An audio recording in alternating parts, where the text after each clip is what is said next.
Hey everyone, and welcome back to the Firefighters Podcast, where we seek to develop, inspire, and motivate the world of the emergency services operator through a series of wide-ranging conversations. Now, before we go any further, just hit that rate, follow, or subscribe button on whatever platform you're listening to. It's a key performance indicator for us and helps us reach even more people. Now, here's what we've got for you today.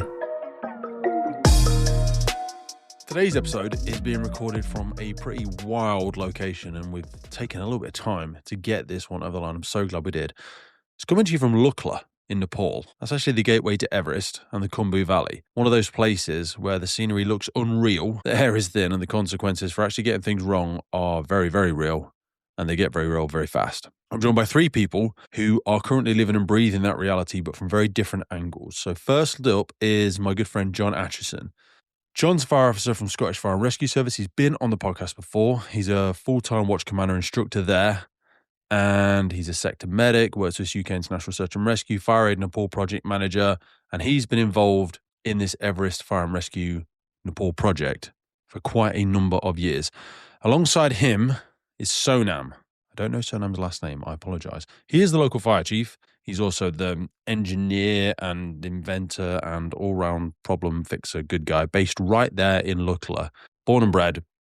And Sonam is not only leading the day-to-day reality of building the fire and rescue capability on the Khumbu, but like I say, he's doing it in an environment where there's no wheeled transport, brutal terrain, harsh seasons, and tourist populations that can explode during those peak climbing months. And thirdly on the call is my good friend Andy Goldie. Andy is from Scottish Fire and Rescue and from 999 Reset, a great charity here in the UK. And he's been out there on the ground supporting the mission and living at altitude and learning those lessons in real time. Because if you've ever wondered how quickly the mountains can humble you, this episode is going to answer that as well. This conversation is all about the Everest Fire and Rescue, how it started, why it's needed, and what it's becoming.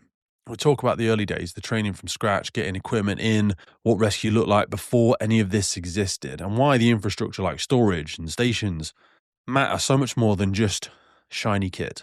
It really is crazy to try and drag your mind into the realities of what it is like over there.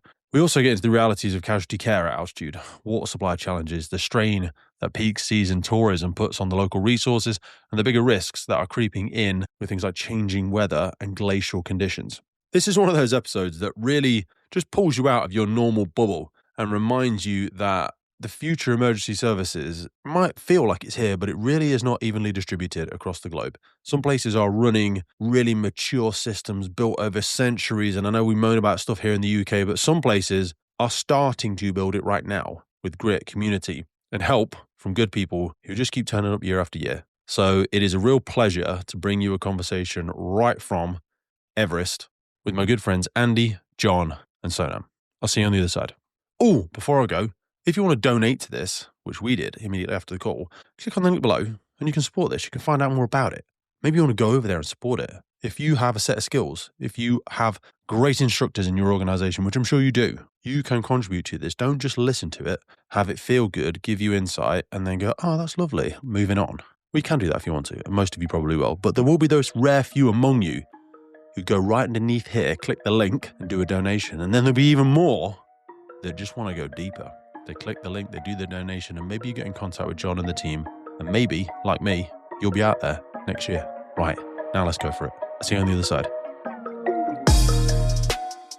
Sonam, for people that have not listened to my conversations with John before, give us the 1,000-foot perspective on where are you talking to me from today and what's your job there? I'm talking from Lukla. It is a gateway of Mount Everest and Khumbu Valley. Mm-hmm. And my job here, I'm running the hotel, and I'm doing the fire service, Everest Fire and Rescue. The Everest Fire and Rescue is technically and supported by the Scottish Fire and Rescue. And John. That's weird, isn't it? Something from all over the other side of the world, supported by Scottish Fire and Rescue, of all things. Why has that been necessary, Sonam? Like, because most people, they'll go, that doesn't make any sense. Why are Scottish Fire and Rescue Service helping somebody in Everest? Why are their own why are they not being helped? And like, how long has the fire service been about there now? Well, it's been 3 years uh, since we started, since 2023. And why we need the expertise and some expertise is because uh, we uh, we install some fire hydrant and some system already 10 years back, 10, 12 years back in here in Lukla. And with I personally thought that if the system is installed, it is okay that my job is finished. But since uh, we so many years back, and every 2 3 years, we did have a big fire accident in our village. We lost in past. We lost so many houses, and I thought that if I install the fire hydrant and the good water pressure system, and my job is done. But uh, but during that big accident, I really feel that we we how uh, how the how training is very very necessary in this Hmm. in that kind of that kind of big incident. And then luckily we made the we made the very good experience, uh, highly experienced qualified fire and rescue, big fire and rescue trainer. A big what I'm saying that highly qualified is I did so many train from the couple of international uh, people I don't like to say the country name, but No, no, I no. did. You don't need to. Yeah, Yeah. it's fine. So in term, yeah. So that's where we feel, because we lost so many Mm. houses in our town, uh, and that's where how we feel that the importance of the training.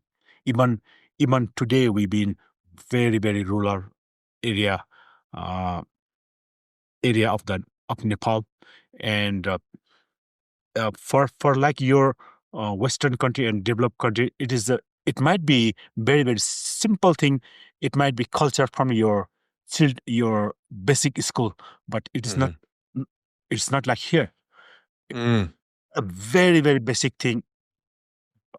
Unfortunately, we have to teach in community. So that's So why we have to learn from the expertise people.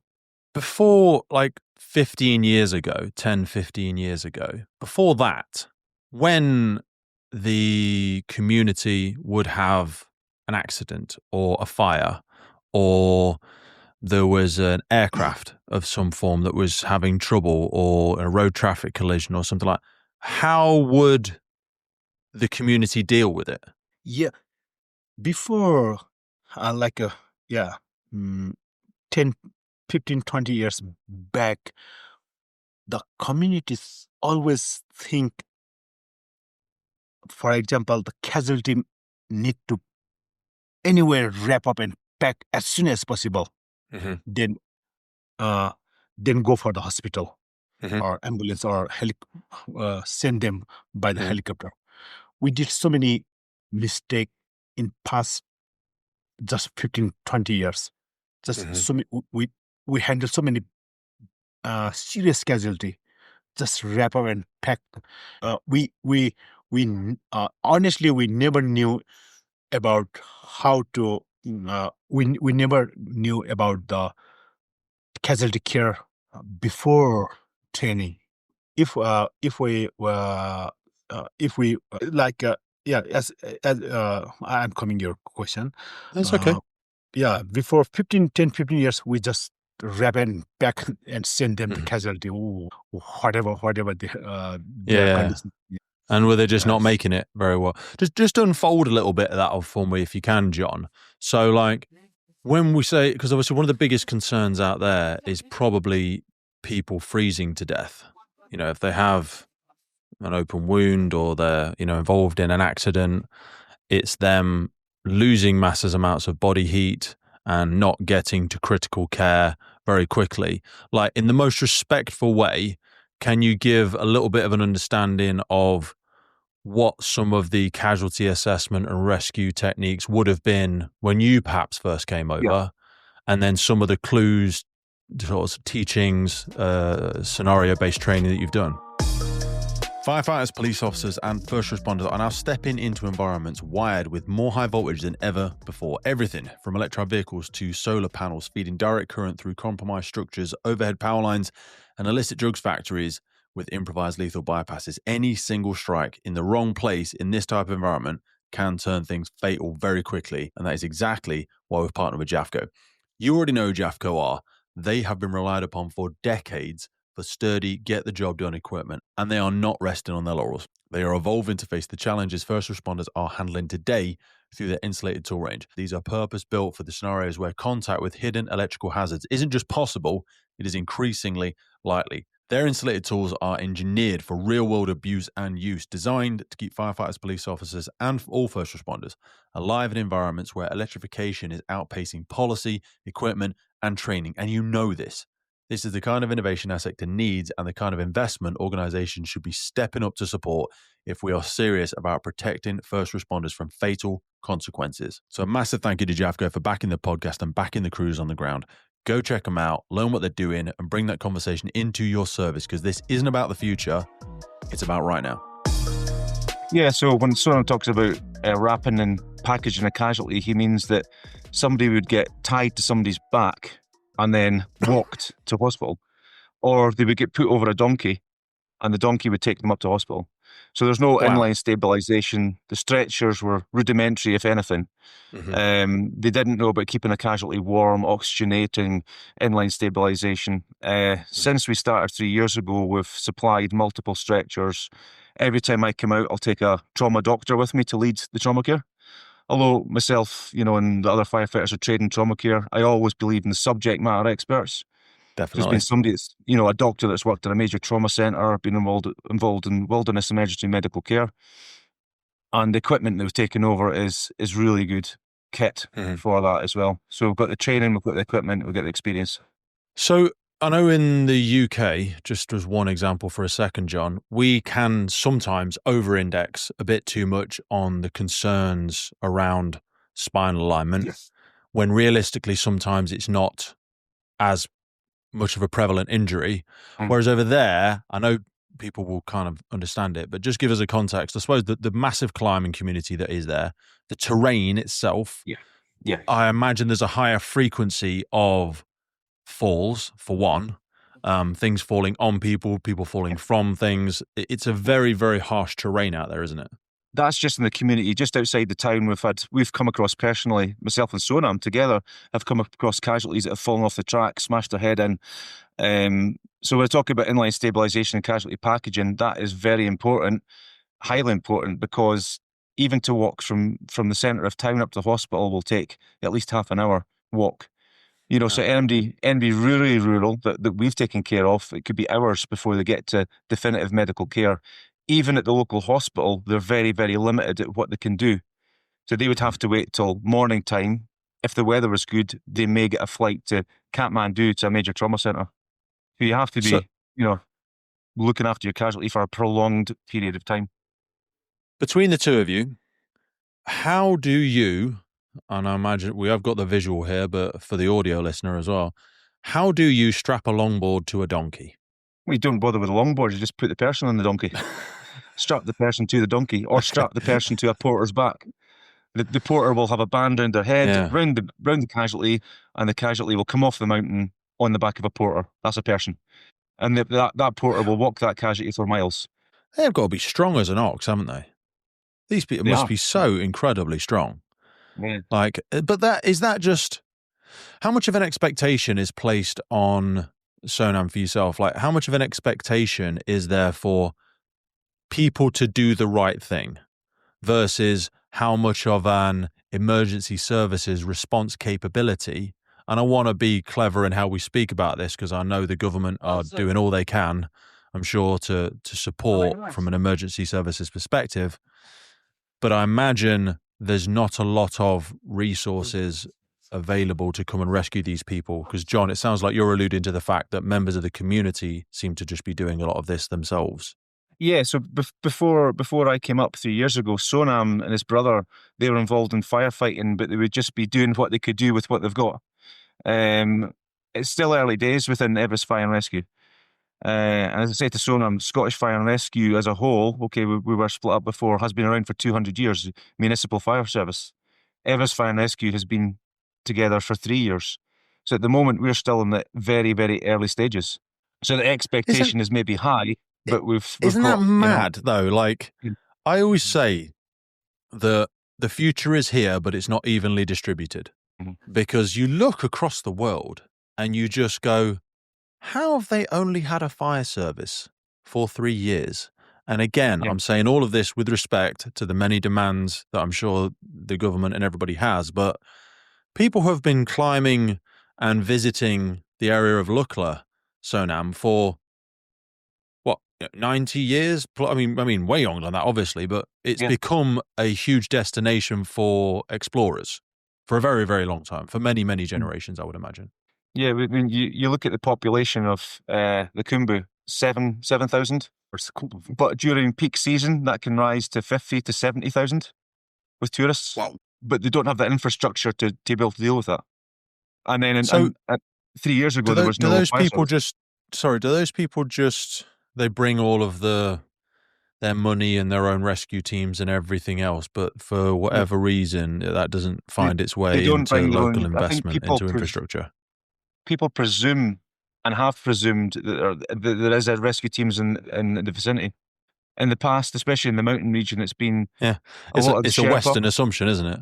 Yeah. Yeah, the Sherpa on the expedition Mm. team will be the rescue team. Yeah.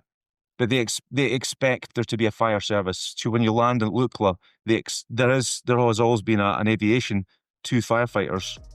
But apart from that, there has been nothing else.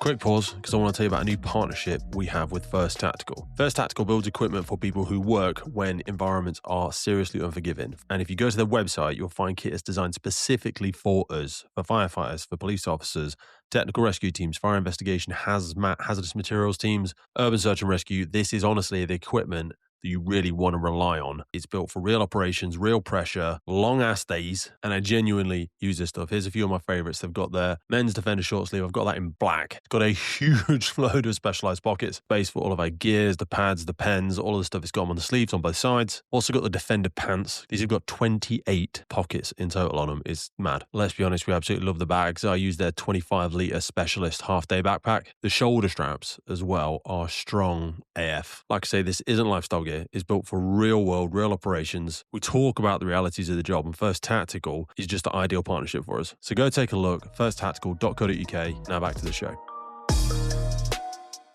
Sonam, talk to me about Yes. the people of Nepal. We've referenced there the Gurkha community. This is sort of renowned around the world for incredibly stoic, disciplined, highly professional, very kind, generous people. Where does that culture come from? Because I think that's quite a unique thing. And I know John has spoke incredibly highly of the communities that he's spent time with. They're both Gurkha and otherwise. I'm sure there's other different cultural references. I apologize if I'm getting the words wrong, but where does that generosity of the people come from? Well, we believe that that culture is the basically comes from the daily very very daily basic because very basic life here is very very difficult than other parts of the like big city like Yeah. Kathmandu and yeah. So this kind of culture is coming from we believe that very difficult situation from a very remote area where the daily from morning to evening its normal life need to be very hard and Yeah. struggle. Looking after each other is almost essential, isn't it? Yeah, people talk about living independently.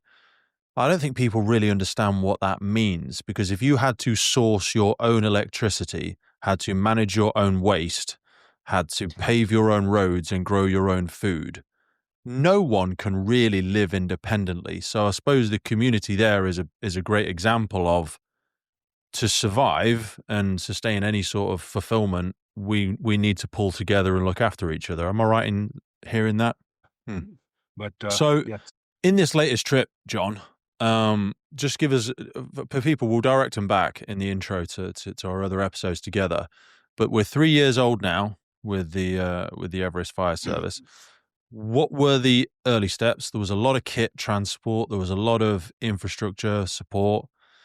Where are we moving to now in the phases of this sort of incredible project? Yeah, so 3 years ago we started with Lukla, with Sonam. We had, I think it's 42 candidates started in Lukla.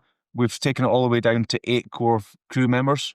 In the year succeeding that, we have gone from village to village all the way up to nearly Everest Base Camp, and over this other side of Everest to a place called Chukung, that sits just under 5,000 metres. We've trained at 5,500 metres just last week. Today, we took a flight down to an area a lot of miles away to spread Everest Fire and Rescue way, way down the valley. This has pretty much doubled my workload, I think. What's Our the name of workload, the not area as in we're me, but with? everyone else. It is called Aisha. It is different district from here. Mhm. Yeah. It's very, very low lying, but it is in mountains, but not like up here. It was like we came from very cold weather to extreme heat today. Okay. Very You don't look warm. different culture, very rural. No, I'm not warm now. I was very warm earlier. But we've basically pushed Everest Fire and Rescue satellite station way, way down the hill. So we probably just about doubled in size for training. Wow. Where's Andy? Pull Andy in for a second, because I want to get it. Is he still knocking about? Where is he? Andy. Hey, mate. How are you? You soft sack. How are you, brother? Good to see you, mate. You have done a lot of incredible work. People who know you from 999 Reset and the incredible work that the team has done there. I did have a lot of respect for you until I heard about your pitiful performance in the last 48 hours or so in getting poorly. And I just want to use it as an example, if you'll allow me, to say you are someone that has done a tremendous amount of mountaineering, various places, a lot of sort of difficult, arduous conditions courses. Can you just give people a bit of an insight? Because obviously Sonam, born there, I would imagine he was born there, he's conditioned to it. John has been coming for many years. Just give us a bit of an understanding the difficulties of life there and how you've sort of found discovering what they do there. Okay, so the first thing I would say is, coming from the UK, we're pretty much coming from sea level, and then we fly ultimately into Kathmandu, that sits at 1,600 metres, give or take. And then we transfer from Kathmandu up to Lukla, that sits at 2,800 metres, give or take. So altitude sickness starts between 2,000 and 2,500 metres. So all of a sudden, we're catapulted into a high altitude environment. And Lukla here is considered a low altitude area. But for someone like myself and John coming from the UK at sea level, this is high altitude, sitting in Lukla. And then we've got to then look at how we navigate and move the team from Lukla, as John has said, up to 5,000, 5,500 metres. So that takes time. Elevation gain recommended is 300 to 500 metres at a time. So has a huge impact on the body. And even trying to live here daily, you're constantly trying to hydrate, you're taking on electrolytes, you're trying to sleep, you're short of breath, you're lightheaded. And I would say the majority of trekkers coming to Lukla and Everest, the Khumbu region, are on a path through to Everest Base Camp and back again. Whereas John has persuaded me to come here, and we've been at this altitude for pretty much a month. So it takes its toll on the body. And when you're in your 50s, it's a tough gig, mate. But, Mate, you know I love it. You're an absolute savage compared to me. It's always easy sitting here in the UK and saying whatever I like. But I just wanted to use that as an example for the remarkable difficulties it's like, not just in, people say about going to Everest or climbing it or just being in the area and how incredibly challenging and eye-opening it is. But like you say, they're usually just there for a couple of weeks or maybe a month at max to perhaps do a climb or participate in some sort of project. But we are, certainly from the Western world, we're just like squishy sea level creatures, aren't we? We're not really adjusted to that decrease in oxygen. And that, when I've heard stories from people that it goes from the acute mountain sequence into the headaches and the nausea and the dizziness, that sort of weird hungover feeling. And then it can go into that like cerebral edema, can't it? Where the brain can start to swell and stuff like that. What's the general consensus, John or Sonam, that when you're having people from the Western world come to visit you, it's a bit like for yourself, John, maybe. When we think of international search and rescue, we don't like disaster tourists, where people visit a community and they immediately become an imposition on them. They become a weight on that community. This community's main focus needs to be to look after its own members of society. With so many, you said it went from 7,000 up to 50,000. Like the weight that must place of a bunch of people coming over and progressively getting sicker and struggling more the longer they are there must put a massive weight on the emergency services. Quick one, we're working in collaboration with the Blue Light Show, a national conference and exhibition built around one thing: Blue Light services do better together than apart. For learning, sharing, improving how we operate, it brings together fire, police, ambulance, and rescue all in the same place for actual proper conversations about leadership, operations, capability, and the challenges we are facing on the front line. It's about seeing what's possible, pressure testing ideas, and taking practical learning back into your organization. I'm going to be there 1st and 2nd of July 2026 at the event, getting involved with those conversations and connecting with people who really care about doing the job better across the blue light sector. Do not sleep on this. If you value collaboration over silos and you want to make insight into what's actually useful, Blue Light Show is the one to get in your diary. Visit www.bluelight.show. Book your spot. You will walk away with so many insights, fresh connections, and practical takeaways you can actually use day one back in the job. I'll see you there. Yeah, the hospitals are flat out. The clinics that have up the Khumbu, which is few and far between, are daily inundated with high altitude cerebral edema, pulmonary edema, which is a life-threatening condition. But we see that every day when we're traveling at altitude. Andy, what do you do for people? What treatment can you even do for them? Get downhill. Yeah, that's as fast as you can. Get downhill. Oxygenate downhill. Depending on the level of sickness, get to a hospital as quickly as possible. With Andy a few days ago, we're sitting at over 4,500 meters training. We were working hard, rolling out hose, carrying kit. Andy hadn't slept for 4 nights. He came out of the accommodation block after I'd set him to get to bed, and he started to wobble a little bit. I take a doctor with me every time. The doctor gave a very quick assessment. I made the call that Andy was to get flown back to Lukla as soon as possible. By the time I'd put down the phone, a chopper had come overhead. Andy had packed his bag, literally threw him in a chopper, and off Andy went. One of the girls that was working with us came out and goes, "Where's Andy?" And I goes, "He's now in Lukla." And she was like, "Oh, yeah, they don't make them like they used to, do they?" Yeah, exactly. Zach. But after 24 hours, Andy had recovered and he was well. Yeah. Now, what happened at the same day? There was a checker from China, had the same symptoms, and was told to get back downhill. Who refused? Who carried on another 500 meters uphill? Who then ended up unconscious? Was eventually taken back down to Lukla, and was found just next door to the hotel here, unconscious. And ironically, it was Andy who organised the fire crew to put him on a stretcher and carry him up to the hospital in Lukla. So Andy saved the guy that had the same conditions as him. Andy did the right thing. He came down, got better. The other chap didn't do the right thing, ended up unconscious. Andy's maybe tell you more about that. You're involved in the rescue. Yeah, please. I think that what John's saying there, Pete, is how professional the team has to be. So we've got a doctor with us, and that doctor I thought you were oversees. about to say what he's saying there basically is I was a hero. That's why I No, smiled. no. What John's basically No, saying no. is So bring him back up everywhere I again. go, I'm a hero. I think what it is, though, we're long enough in the tooth to know that when you're feeling like shit and you haven't slept for 4 days, Yeah. it's time to kind of reassess your situation. Now, we're here to train and deliver life-saving skills. There is no point in becoming a casualty. So the Mhm. discipline within the team is that we have an open conversation. We meet up. How's everybody feeling? 4 days in without sleep due to like sleep apnea through the high altitude. Mhm. It's clearly time to go down, and the decision is go and rest.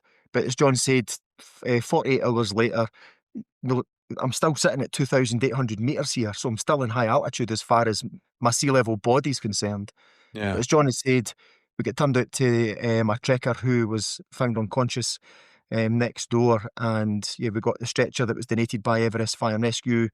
Changed a wee bit of the way that we respond by sending someone on foot, a local who's used to this altitude, to the hospital, because that hospital sits about 200 metres higher than where we are just now. So it's like there's like 1,000 steps to get up to the hospital. So, Jesus. and it takes a bit of time to get there. So you're trying to gather a bit of people. Sent a runner on foot to get the oxygen, because we know that what the casualty needs is oxygen straight away. So instead of waiting 15 minutes to get there, it's like go at best speed, get the oxygen and bring it to the casualty. And that's exactly what we did. So the runner, Tika, who's a volunteer firefighter here, he went off at best speed, got the oxygen, came back, gave it to the casualty, and then continued to carry him up to the hospital in Lukla. And 24 hours later, he's still sitting at oxygen saturation levels of about 68, which is pretty low for 2,800 metres. 68. Yes. Whoa. He was sitting at 36 to 38 when he was found unconscious next door. So absolutely in a life-threatening situation. 38%. Yes, on a pulse oximeter. That is mad, isn't it? Most, ever hear people who know their trainers like, 94, give them more and all that jazz. If it's below 90, we're like, oh my God, is this person COPD? Are they dying? Exactly. 38%. Yeah. It's remarkable what the body's capable of. He's 60-something. He was sitting in the high 60s. I met him in the morning at Lukla Airport. He was getting flown back into Kathmandu and still very lethargic, but able to walk, and then was, moved by a light aircraft and into Kathmandu for further treatment. But I suppose with John raising that there, it highlights the necessity of to be disciplined within the team. Hold your hand up when you know that you're hanging out, because you are at altitude. And ultimately, we're here to train and get back to the UK at the end of it. Sonam, do you think, having experienced a lot of people like John and Andy from the Western world now, do you think that discipline that obviously you have probably born with or developed from the way you grew up in a harsh environment, do you think that needs to be taught? Do you think it comes naturally to people? Because, Andy's just spoken about self-awareness and team discipline. John will know as well, sometimes that is easier to come by in some teams in the UK. Sometimes it's quite hard to come by. How do you know what an ego is? How do you not have an ego? I don't want to be condescending, but I don't want to use words that may not be familiar to you. Like, how do people not have an ego and realize that the team is more important than just themselves? I think in the mountain, in higher altitude, it is we never think about any kind of ego, because it is a necessary thing. Well, I imagine ego can kill you. When I think of people going to that area to take on a challenge of some form, whether they're going to climb, they probably have an ego of some capacity with respect. Some capacity, yeah.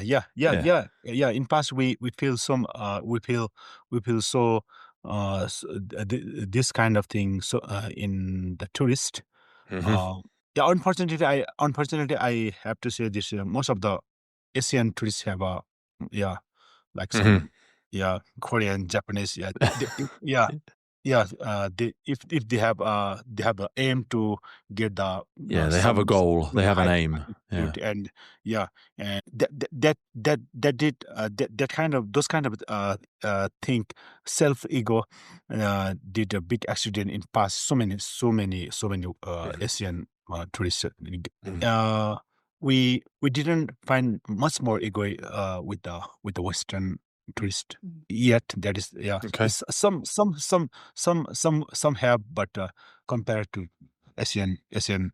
tourists, it's very less ego. Yeah, if we advise them, if we get anything about the high altitude, they easily can accept.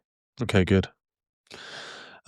How you said, John, that you started out with 40 something recruits like Sonam, how have you whittled it? How have you come down to 8 people? Like, what is selection criteria for a team member there? I imagine there's not hundreds and hundreds of people to choose from, but like, what does a good team member over there need?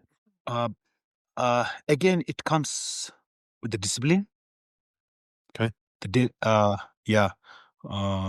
Discipline means if the people joined initial Instill, yep. phase, and then and I think people who can realize the importance of the fire and rescue or the life-saving things. Mhm. And again, I think it comes the people's discipline. And then in terms of the selection, we are not talking about you can come and you cannot come. We never the automatically, if let's say if people another 8 people want to join us in core team, we always open our door. But it must be very difficult to have the equipment and the personal protective equipment. And I mean, John, maybe you can speak to that a little bit. Like, equipment and PPE has been one of the biggest challenges in trying to provide people with the right tools to give that, service to the community. Where do you feel like you're at now? And maybe this is a nice opportunity just to speak about some of the resources or support that we're still looking for out there. Yeah, as the fire service grows, I mean, talked about whittling, that's Lukla down to 8. We've trained over 400 firefighters in total in the Khumbu. So every village has got some villages are bigger, some villages are smaller. One of the issues that we've found in the last 2 years is getting fire PPE for females. Okay. And we've found that using a lot of the bigger sizes that we get donated doesn't fit. And speaking to the female population, it puts them off. There's a lot of the fire kit they feel uncomfortable with. Because they feel uncomfortable, they don't then come back to training. And through conversation, it was down to the size of the PPE that just doesn't fit them. I think we get that issues back home as well, though.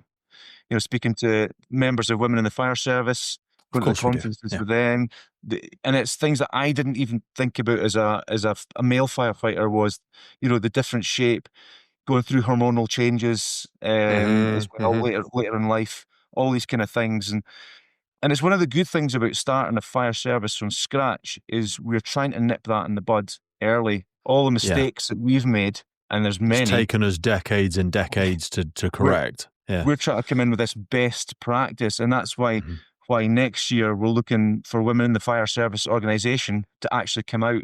I know we've kind of gone away from talking about equipment and PPE. No.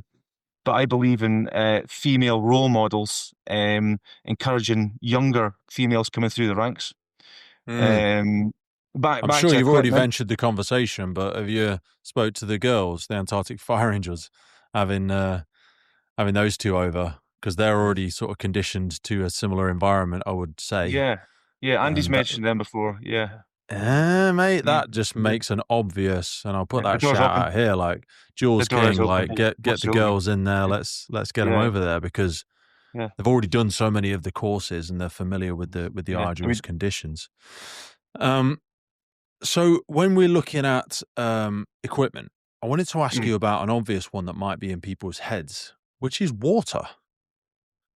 Now, Water you'd freezes think, when you have when you exactly. try to, you can't just have. I imagine there's Yeah. not domestic feeds in the same way that we have in the UK. Well, Lukla down to this guy here. So Sonam's, he's a bit of a multi-talented chap. All sort of stuff he does. He does the joinery, the building. He's built the water system for a lot of villages here. So hydraulics, hydropower. He's involved in. He designs it all himself. Christ. Water is a massive issue here. When we were here earlier on in the year, there was a drought. So Sonam would, in the morning before training, run up the hill to the water source, tell me how much water there was, and that would limit how much training that we could do for the day. So you Of you course. think the Himalayas, lots of snow, lots of ice, there must be water. Well, actually, there's not that much water. And Sonam, I'll let you talk about that, because it is a major issue, and it's getting worse as the years go on with climate change. That the water is really? becoming less and less and less. Yeah. Why is that, Sonam? Well, in past we didn't have that much problem. We never thought that the water might be less in the future. We never thought that. But few years back, like 10 years, about 10 years, we feel we measure every year the Himalayan, the source, and we every year dry season, the water is getting lower and lower and lower, and this dry, and every dry season, it is a main Everest Mount Everest climbing season. Yeah. So at this time, so many tourists used to come another season, and main climbing season is dry season. Dry season, yeah. So Just they before, come and put a massive demand on the water source tourists, at the time when it is the dry season anyway. Yeah. Fantastic. Okay. Yeah. So why is there less water? Do we know? Do we have an idea? Do we have? I think, yeah. It is beyond a privilege to be able to bring the Firefights podcast to you, and we are so grateful for every single person that supports, listens, shares, and follows our journey. But here's the honest truth. It takes a colossal amount of time and work to keep the podcast going. And to help us keep doing it, create more, reach more guests internationally, and make the podcast sustainable, we're asking for you to help. And to do this, we've set up a Patreon page. Now, if you've ever wanted to meet a member of the podcast, buy us a beer, buy us a coffee, and you think anything you've ever listened to on the podcast has been worth £3, that's basically what we're asking you for. By joining our Patreon community, you will get access to every single full episode archive we have ever made. Now, hundreds and hundreds of key documents that we've got in there on fire behavior, firefighter health, cancer risks, instant debriefs, and so much more. So if you feel like you want to join the Patreon crew and help us make this possible, head to patreon.com/TFFPC or check the link in any episode podcast notes. In my past, my past experience, my 20 years experience is we can clearly see that our glacier is losing the much more water than ever. But people would, and I'm just being a moronic firefighter here, if I'm thinking, when we say climate change, I imagine we're suggesting that the climate is getting warmer and therefore the glacier is changing, melting, becoming less. Surely that would mean more water. I'm missing something obvious there, Sonam or John? Yeah. Why? Because is it mountain water? Is it fresh water that you pump from? Most of the water is from the mountain water. Okay. Yeah. And we similar kind of losing water. We face a couple of villages, and I'm sure I'm sure that we might lose more water in future. So what is, and maybe you can support a little bit here, John, as well, but Sonam, you're the main one that knows. What's the plan for that then? Because water really comes down to quite an essential necessity for life. We haven't solved that one yet, maybe. That's Yeah, worrying, isn't it, John? Yeah, yeah. yeah. Yeah. It's not just the drought. The monsoon season is changing as well. It's moving further into the year. Okay. The glacial lakes, as they call them, behind the glaciers, Mhm. are starting to fill up with. It's strange. Water is scarce down here, but the glacial lakes are melting and getting bigger. So all the ice water is being held behind the glaciers. So we went up to 5,500 meters Mhm. just a couple of days ago, and we could see the glacier lakes getting huge, and the glacier getting slightly smaller.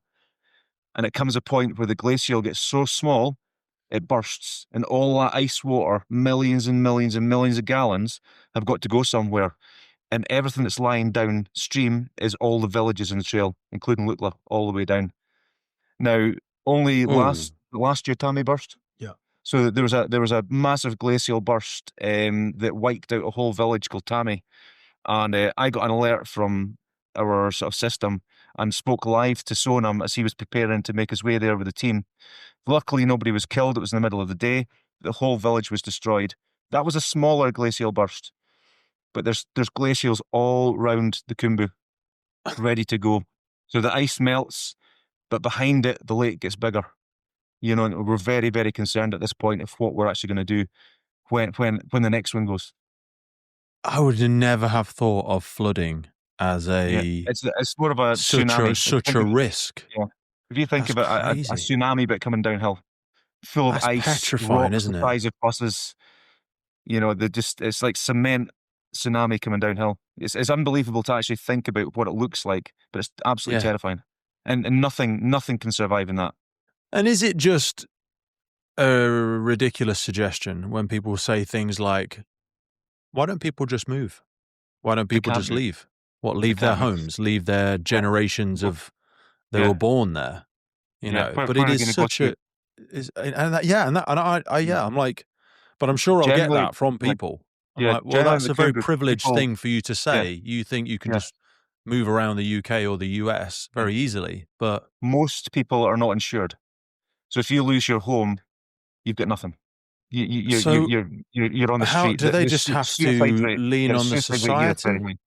Do they Hmm? just lean on society and people come together and rebuild homes? In Or in Tammy, they've started to rebuild. They weren't given, funds to rehome anywhere else. They were given a small amount of fund to rebuild where they are. Unfortunately, the ground where they are is starting to subside. With the monsoon later in the year, more of the village was destroyed, but they can't afford to move.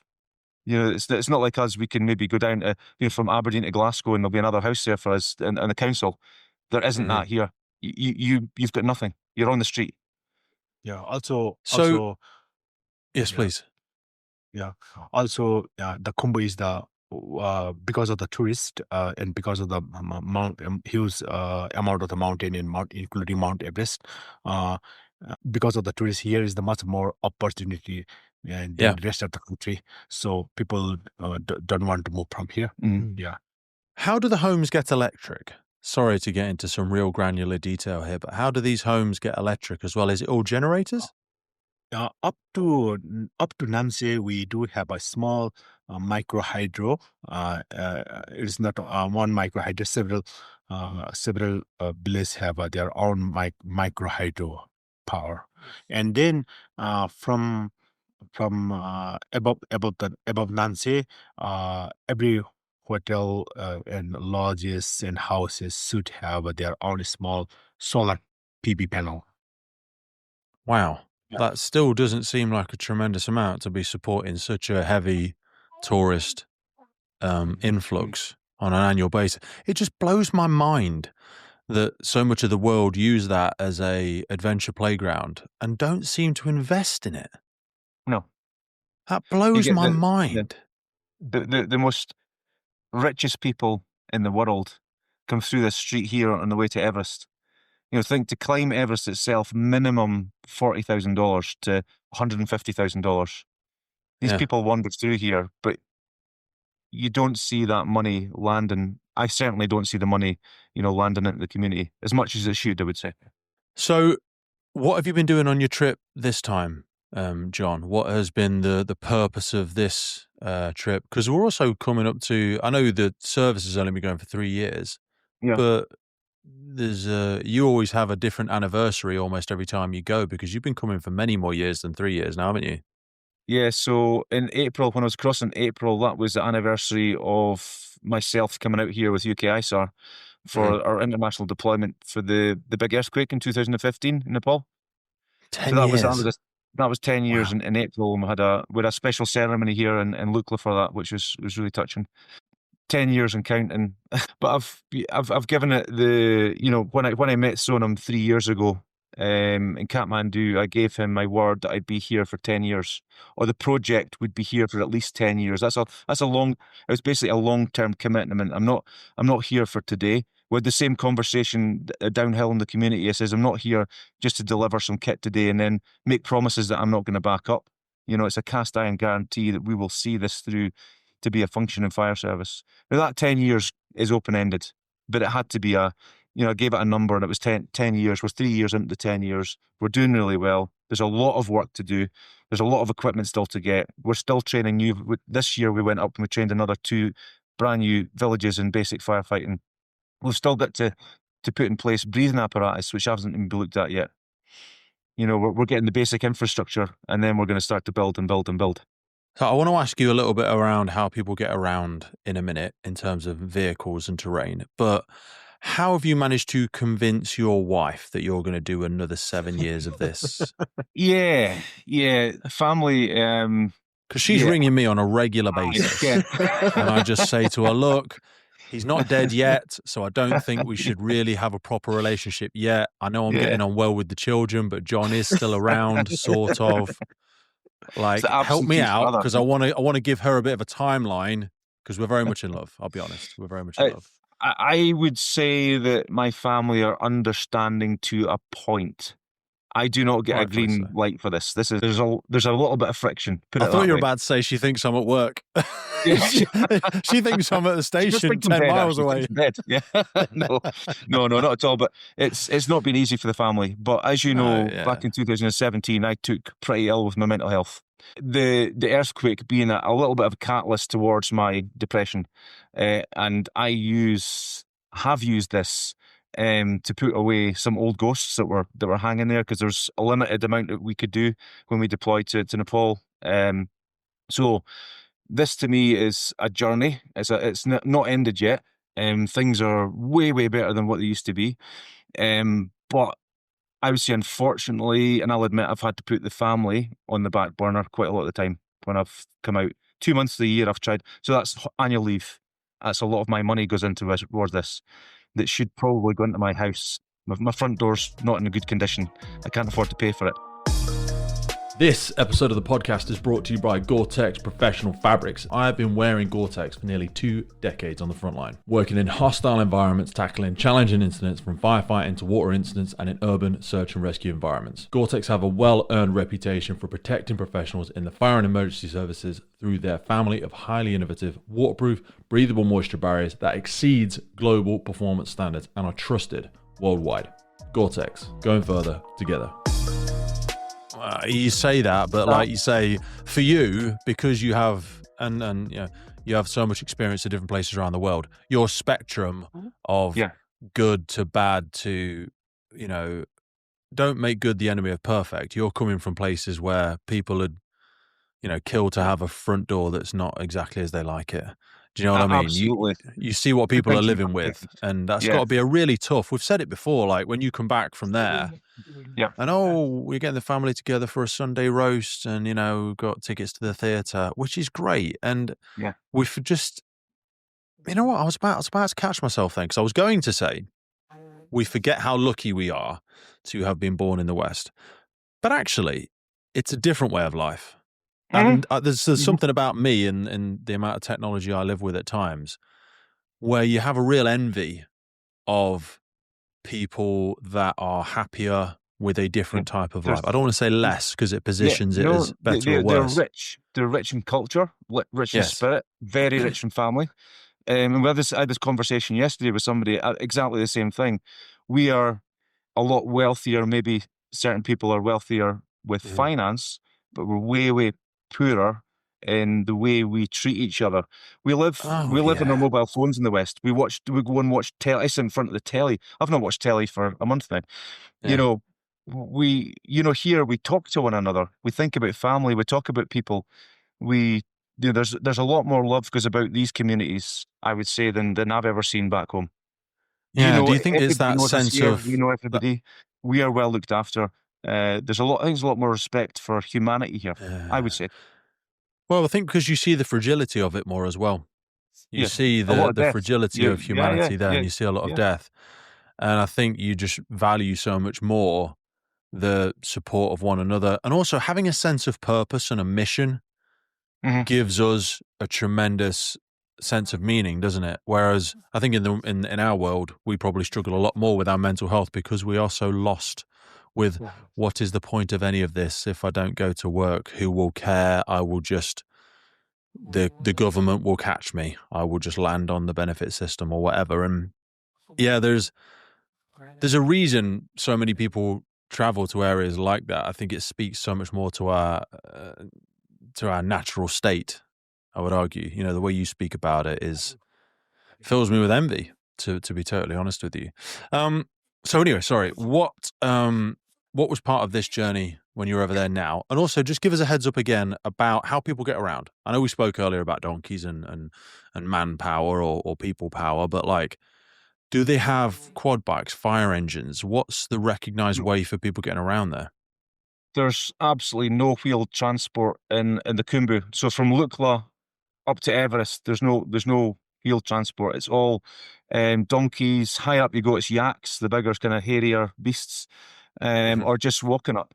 There's helicopters that kind of service the Khumbu, but they're very, very expensive. So generally, people will walk in their two How feet. expensive? How much does Andy owe us for his silliness the other day? Andy? There's cakes and then there's cakes, isn't there? I mean, there's cakes and then there's the entire Greg's. It's Jaffa cakes, mate. You're a Jaffa cake. You could be talking about $1,000 for a flight, depending. It all depends on the time of day. If you're going uphill, if you're going downhill, the season. Flights are getting cheaper now because it's low season, and sometimes the helicopter companies will give us a very discounted rate if we have to use the helicopters. Tend not to use helicopters if we can't help it. Absolutely going uphill, we walk because of the climatization. It's healthier for us. We try to take our time going uphill. We're quite lucky because we spend a lot of time in each village as we go up. So we've got, a couple of weeks to actually acclimatise by the time we get up to, let's say, Dingboche, 4,400, where we spend a lot of our time. If we were to fly there from sea level, we'd be sick within about an hour. We'd be in hospital within the day. So it's transport wise, it's make yaks 10. There's no, we wouldn't use helicopters for fire service unless it was an absolute disaster and we'd have to get people from place to place. Stupid question, but just where my curious brain goes. Is there enough of those animals? How do people feed and reproduce yaks and donkeys and? Yeah, there's lots of horses about, yaks, horses, lots of porters. Yeah, horses. Lots of people use horses. I'm surprised they would survive all right. Like Wild West. Oh no, yeah, they take the feed with them, because above Namche there's not much vegetation, so there's no much trees. You're not actually allowed to chop down trees in the Sagmatha Park. Yeah, because of the altitude, we do not have that much grass and trees in high altitude. So we need to prepare every food for horses and yaks from here. Yeah. So even keeping yourself warm at night, it's yak shit. Yeah. So don't burn wood. Generally, it'll be yak shit that they burn. Yeah. Really? Yeah. So you just gather all that up as you go in. Gather all the shit. Your shit bag. Make wee pancakes, dry it out. So you walk along, there's pancakes on the wall. That's got to be Andy's job for the rest of the time they're there, surely, for the silliness of the other day. Shitbag. That's Andy's new nickname. Andy. Shitbag Goldie. Big man. I'm going to mate. let you. I'm going to give you a buy on that one. Oh, we're going to thank you, rise. mate. We're going to I'm rise to getting your. a bit. I'm getting a bit too We're going to over-familiar rise. now. I'm getting a bit Yeah. cheeky. You know what I am. Yeah. We're going to rise. He looked after your me and a few comments. friends up our last little Correct, mate. mountain Yeah. expedition. We're You good. know. So across the room for us there is some really hard people that are called porters. Now, Okay. porters come from all over Nepal. Some people mistakenly say that the people that carry the bags are Sherpas. Sherpa is a community, it's a culture.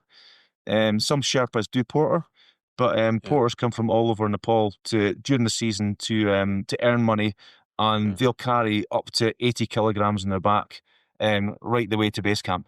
So these people are 80 kilograms. I remember, by the way, and you were kind not to correct me. Earlier I said Gurkhas, I meant Sherpas. You knew that.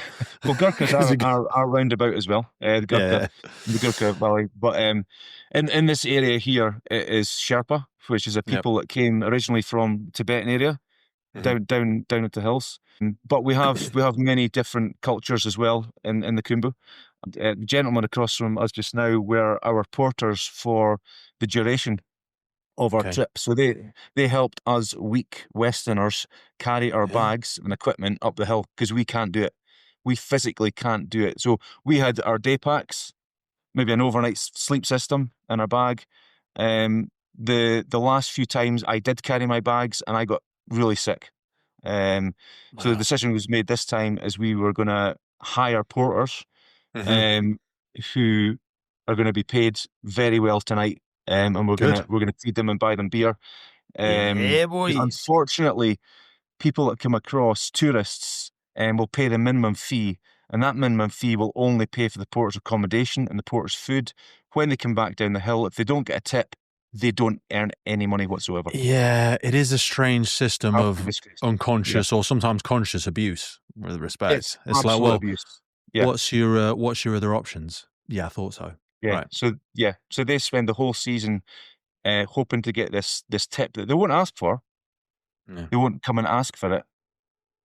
But is that part of a downside of the politeness of the community? Absolute. They're very respectful, very polite. Yeah, I know, they don't ask but for anything. That puts people open for abuse, doesn't it? Is the problem? Absolutely. Because Westerners, sometimes we're wretched creatures. We've got a strict policy. We don't overburden them on what we ask them to carry. And when it's all finished and said and done, that they are well recompensed for what they do. Good man.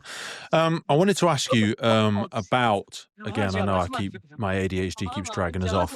What were some of the taskings for this trip? What were some of the little wins and the goals you and Sonam wanted to try and achieve as part of your trip this time? So we were asked to start up 2 new fire stations, fire crews, one in Pangboche village, and fully kit them and equip them for basic firefighting, defensive. And the other was in Dingboche at 4,500 meters. So that was the goal for this trip, was to train and equip those 2 new fire stations and to do some maintenance training in all other fire stations, or crews, should I say, that we've trained so far. So we revisit twice a year the crews that we've already trained.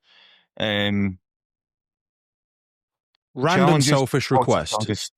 Sorry, I've just thought about it because I was speaking about you a few days ago when I was meeting with some friends.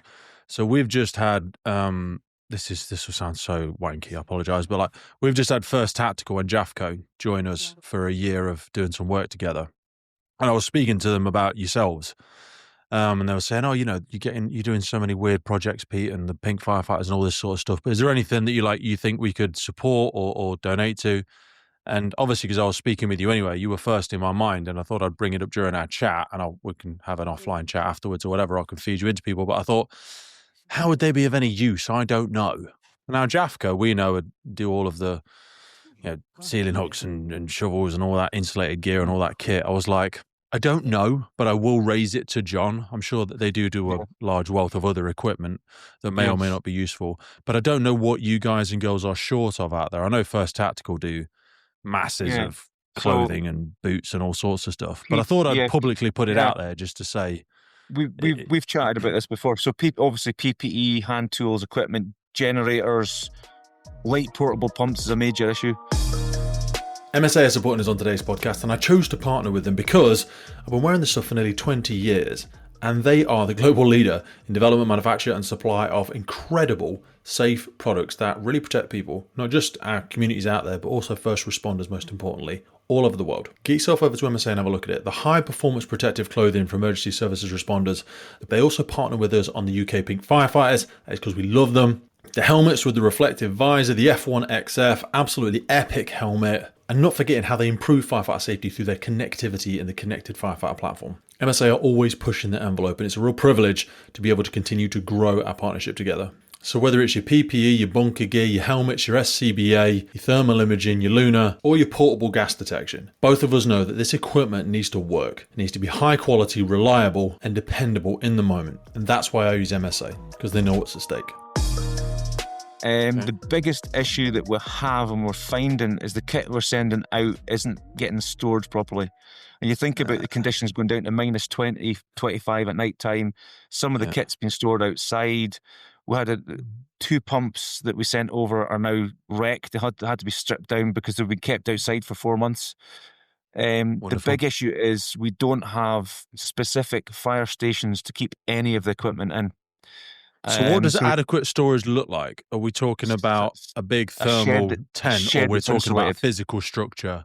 A physical structure. We need physical structures in the villages. So it could be from the size of a small bungalow, for example, in Lukla, or the bigger town Namche, to a small shed that's insulated, to the rescue boxes that we're now trying to put in place up the mountains. That could be just a box with some PPE in it that's insulated and warmed with solar panels. So Sonam's already designed 2 fire stations. We've got the designs, and I've put it out there again. If there's anybody else that would want to sponsor these fire stations, that could get their name on the side of the fire station, have the world's highest fire station to their accolade. I've been given authority by the local government and by Sonam to look for ethical sponsors to come on board to help us. At the moment, we don't have anybody that will put their brand onto our uniform. Sonam, our potential station. Can I ask you and put you right on the spot? I know it feels like you're going to say something public that you might be asked about later, but how much is it to sponsor a fire station, do you think? 10, 20, 30, 40,000, more, less? I think it's how much to build one? The one to store equipment. Basic fire station. It might take more than $30,000. $30,000 because of the transportation too expensive here. Okay. How much are the storage boxes, John? Solar powered storage boxes for life-saving equipment. We put a price on them at £5,000. That's including the equipment that's stored inside them. We had one. That's closer, isn't it? Yeah, £5,000 is achievable for people. So that's the rescue box, snatch rescue boxes that sit at the helipads. So like your Everest base camp helipad, if a chopper that came down, you'd be some grab bags, PPE, trauma kit, extinguishers. One went in place. We've paid for one ourselves, and it's gone in place in a place called Ferici as a bit of a showpiece of what we were looking for. That's it. £5,000 all the way up to 30. Okay. Yeah, that's that rescue box. There's Everest Base Camp rescue boxes there for a company that wants it. If a company wants to put their name at Everest Base Camp, that box is ready to go with their name on it. And we can get that fabricated in Nepal. That just excites the hell out of me. Everest Base Camp. But so far, nobody has taken me up on it. I think that's incredible. Wow. Well, I want to be respectful of your time, gents. We've been talking for an hour already. I would love to continue to speak about, follow along, and eventually get my head out my ass and come and share some time with you over there. But we're going out to Intersec in January in Dubai, and I want to have these numbers in my head, because when I'm speaking to people and they're always asking me about all these people I speak to and the projects that I have in my head and stuff like that, it's I'll be loving to point some people in your direction. Is there anything else we want to leave in the mind of our listeners as we look along the next year or two? Sort of exciting things that's happening as part of this project, or anybody we need to give appreciation or thanks to? Yeah, so we've got next year, we've got Edward Matthew coming out to do a documentary on Everest Fire and Rescue and the journey that we've taken so far. Edward, as you maybe know, came on board with Fire Aid and International Development to do the Ukraine convoy, ended up staying in Ukraine, lives there now, and covers all the disaster that is the war in Ukraine. So Edward's a good friend, and he's going to come out to do the documentary with us next year. So we're looking forward to that. It'll be really exciting, and hopefully it'll get the word out there as well to help advance our efforts in building fire stations and some funding coming in. Mate, I think that's absolutely incredible. And you know what? I was just thinking in my head as I was saying it then, but I'm going to say it because we've had a good end of a year. I want to give you 500 quid. Literally straight after this, I want to send you £500 for you to do something with. Thanks, mate. Can't give any more than that at the minute, but I want to put it out there. And I know it sounds performative, and I genuinely didn't even think about it until we were just talking then.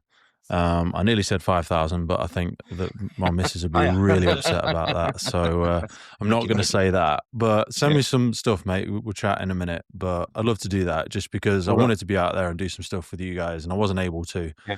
And I feel like this is really, really important, doing the awareness piece, and I'll always be there to support you with that. But I feel like I've failed a little bit from all the kind conversations that we've had in the past and the efforts that you made to try and get me out there with you. So I'd love to still feel like we're helping out. So let's get that sorted immediately after this phone call. Send me some details. Sonam, thank you so much for your time today. I really appreciate you. Please send my love to your colleagues and your family and your friends. Andy, I'm disappointed, but you're still a better man than me because you're out there, you're kicking ass, you're taking names. Everything you say you're going to do, you do, which is why you'll always be one of my heroes. So I think it's half selfishness, half jealousy from me. But I love you very much, brother. And please come home safe, because otherwise who are we going to call shitbag if we have to give it to somebody else then? If you don't come back, we're going to have to give someone else the nickname. Listen, mate, I'm taking it. Yeah. Sorry. We'll get I'm forgetting this has been recorded. I need to be polite. You be polite. I can say whatever I like. John, let's pick it up straight after this, mate, and let's box that off before I forget about it. But I love you very much, mate. Send my love to everybody, and please come home safe. Thanks, Pete. Well, that's it for today, folks. Hope you took a lot away from that episode. We started the Firefighters podcast to develop, inspire, connect, motivate, represent, and most importantly, celebrate the world of incredible emergency services operators and the wider sector through this series of wide-ranging conversations. We really love creating this podcast and bringing it to so many people. Did you know you can also find these on YouTube? We do a lot of video podcasts now. You can head over to our YouTube page and follow, subscribe there. And as a final ask from us, whatever platform you're on, please rate the podcast. It really helps us as a key performance indicator to reach more and more people. I've been your host, Pete Wakefield. This has been the Firefighters Podcast. And wherever you are in the world, please stay safe, be happy, live with intention, and where possible, please remember and support your firefighters and first responders. I'll see you next time.